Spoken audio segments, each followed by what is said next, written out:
Hi guys, it's Stu Cowie here, bringing you the first video of the Adventures of the Pudsey Panthers, featuring a montage of FIFA Pro Club clips from the Pudsey Panthers with me and my friend Matt. Some of the videos you'll see here are goals we've scored, some our AI have scored, and also goals we concede. We do concede quite a lot, but we also score quite a few as well. In this video, I'll talk about a couple of things such as issues I have with pro clubs. Be interesting to get your views on them as well and see whether it's just me that has an issue or if I just need to man up and get on with it. The first of which is that the majority of people we play against have at least one player who's the minimum height of 5'2" and has the ability to outpace everyone on the pitch pretty much most of the time. They never seem to run out of stamina. Also, something which annoys me with these smaller players is you will generally find them with afros and names like Cocaine or Poon or something supposed to be funny. I don't find it funny. It just annoys me, to be honest, and it makes me want to beat the team even more. And when they start messing about, just doing little skill moves for no reason when there's no one near them, that annoys me, to be honest, and I just want to go in and break their legs with a crunching tackle. So, be interesting to get your views on that, and if you're one of these people who does it, why? One of the other things that really bugs me is the 5-minute rule in FIFA Pro Clubs, where if you disconnect a match before the game time has reached 5 minutes, it shows that you forfeit, or it shows that that you forfeited the game. However, it doesn't take the game you've just played out of your season games left, and it also doesn't award you or your opponent 3 points based on whether you've quit or not.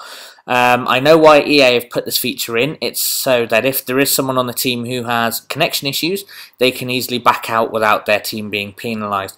But you will find you will only ever come across this if you've just scored within the first 5 minutes, and the amount of time it's happened to us. Granted, we don't score many in the first 5 minutes, but when we do, we know that before the match has even kicked off, the opposition team will quit.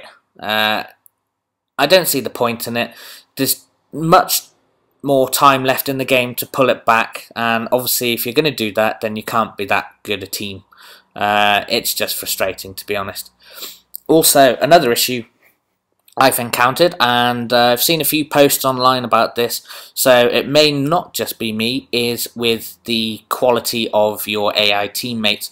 The amount of times myself and Matt have seen it where there's a player running down the wing, or just a player running at one of their players, or one of our AI defenders, and they just let them walk past pretty much. They don't attempt to tackle. They will stop with the ball on the edge of the area, just turn back inside over and over again, and then eventually lose it, and more often than not concedes a goal. They can't seem to pass properly at times, and don't get me started on their shooting. The amount of times we've had the AI miss a pretty much sitter by putting it miles over the bar or miles wide. It's one of those ones where we don't generally tend to trust the AI to shoot. There are times they do score, as you're seeing on this video here. This particular goal right now was just scored by the AI. So they're good at headers from corners, but generally, a lot of the time, in our experience, they're rubbish. I don't know if anyone else has this issue, but certainly ours do. And one of the other issues that annoys me is the fact that teams use the same way to score chance after chance, game after game, and it's quite frustrating. Last year, this was the finesse shot on the edge of the area, where it was almost a guaranteed goal, and also where you run into the byline and roll the ball across the box to an unmarked player to tap it in. Granted, this happens in real life, but not 5 or 6 times a game where people attempt it. It's it's just a cheesy way of winning, and as we see here, this side of it this year is people cutting in, running across the edge of the box and looking for the far post. The amount of times we've played people and this is the only way they look to score is quite frustrating. myself and Matt, we try various different ways. We try going down the middle, we try going down the wing and crossing it in, we try long shots, we'll even trust the AI, which generally isn't a good idea, but we do it anyway.